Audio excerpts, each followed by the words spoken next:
Picture this, you're on a nice drive, minding your own business, dodging the usual potholes, cows, and whatever else the road gods throw your way. Suddenly, out of nowhere, a high-end car, a Porsche, a Mercedes, take your pick, comes flying past, a blur of horsepower, ego, and bad decisions. And then, boom.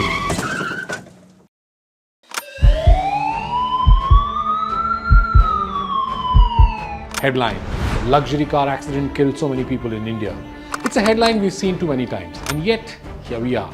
The prime accused in Mumbai hit-and-run case, Mihir Shah, has finally been arrested. But there's a catch here. He may have been arrested, but will the investigators be able to now prove he was also allegedly intoxicated? The elite, the influencers, the wannabe influencers, behind the wheel of these high-powered vehicles with zero respect for road safety. But hey, as long as you can afford the car, right?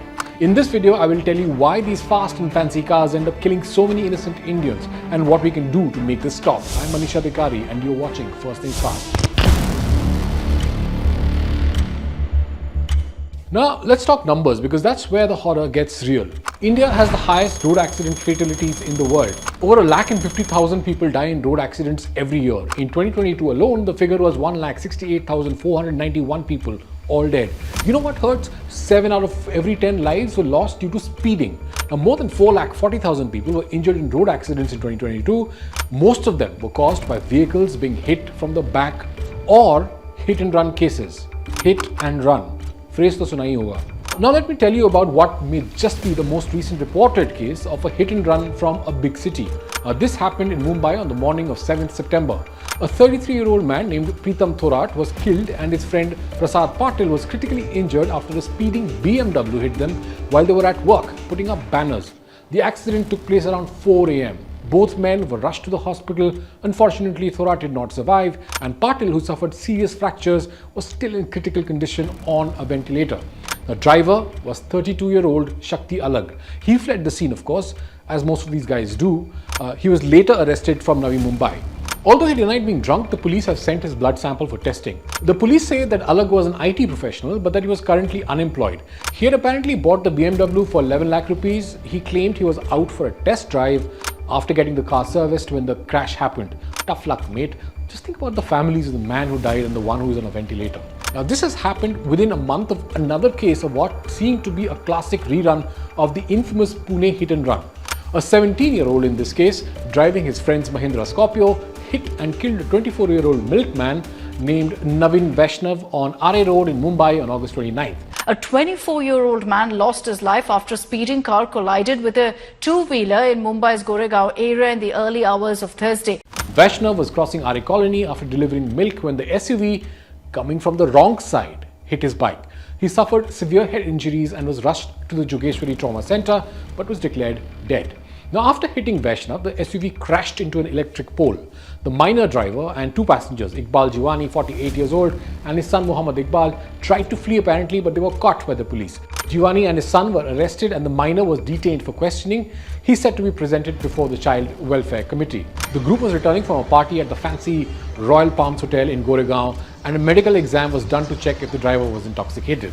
The case was eerily similar to a hit and run in Pune earlier this year, where another 17-year-old, allegedly drunk, crashed a Porsche Taycan, killing 2 people. The damn car in question was worth a whopping 1.9 crore rupees. Now, that's money enough to start a school in some parts of India. Remember the Pune Porsche case? 2 young lives were lost because a minor decided to drive on a high-speed luxury vehicle. And you'll be shocked what the family is expecting now. They want their Porsche back. But let's go a little big picture now. Here, look at this. Proceedings of the National Academy of Sciences is a peer-reviewed multidisciplinary scientific journal published in the US. According to an article released by them in 2012, 7 studies in the US had shown that upper-class individuals behave more unethically than so-called lower-class individuals. In studies 1 and 2, upper-class individuals were more likely to break the law while driving relative to lower-class individuals. Similarly, this Business Insider report talked about how wealthy people were more likely to cut off other drivers on the road and more likely to hit pedestrians at zebra crossings. In both studies, the conclusion was rich people are more likely to get into an accident. But what's the reason for this behavioral pattern? The same Business Insider report boils it down to a word you are very familiar with. You said it, entitlement. When you're driving an expensive car, rules feel like suggestions. Speed limit, a joke. Red light, well, red's the color of the car, not the light, right?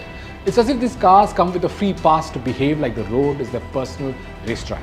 Another problem, the VIP culture. These folks think they're untouchable. What happens when a luxury car driver kills someone in a crash?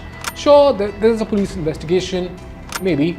But if the driver is someone important, that investigation wraps up faster than you can say out on bail. Let's get you a quick update. In the Pune Porsche murder case, the minor's father now has been granted bail. Vishal Agarwal has been granted bail. Now, we all know what happened in the Pune Porsche case, right? Money and connections smooth over a lot of dents, even the human-sized ones. And here's the kicker. It's not just about the drivers. The cars themselves are part of the problem. These luxury machines are engineered to go fast, real fast. We're talking speeds that could get you banned in Germany.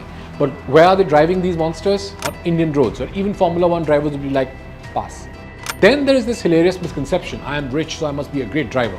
Spoiler, no, you're not. Just because you can afford to buy a car that could outrun a plane does not mean you know how to handle it.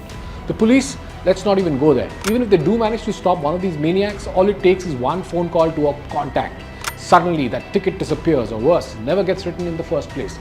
Imagine being so rich that traffic rules don't apply to you. Oh, and let's not forget the alcohol factor. Because what's a weekend in Delhi, Mumbai or Pune without a couple of drinks and a luxury car? The number of accidents caused by drunk drivers in these expensive cars is becoming staggering. But when you're rich, your liver processes alcohol faster apparently, or so they seem to think. But the real tragedy, it's the innocent people. The pedestrian who had the audacity to cross the road, a family in a small car just trying to get home. These are the people who pay the price for some rich dude's need for speed. We now have CCTV footage of Naveen Kumar Gaud, the driver of the Ferrari, smashing into a pedestrian and killing him instantly. So what's the solution? Well, start by making these drivers accountable. You crash at 150 kilometers per hour and kill someone, no amount of money should be able to get you off the hook. Second, invest in driver education that actually teaches these folks how to handle these machines. No one's asking you to drive like a grandma, but maybe, just maybe, drive like you share the road with other humans. And finally, let's drop the illusion that owning a luxury car makes you special in some way. Because honestly, the only thing it makes you is more likely to be part of the problem. Want to really stand out? Try following the law for a change. That would be truly elite. But before we throw all the blame on luxury car owners, let's not forget that pedestrians aren't saints either. Imagine this, you're driving responsibly, following the rules, and out of nowhere, a pedestrian casually strolls across the road, jaywalking like they own the place. No zebra crossing in sight, no looking both ways. And don't even get me started on the bikers who cut through traffic as if they are invincible. Blaming only the owners of high-end cars for road accidents is missing the point. Because let's face it, traffic law breaking is a sport everyone in India plays, regardless of whether they are behind the wheel or on foot. It's a collective problem, and until we all follow the rules, no amount of cracking down on luxury car drivers is going to fix it.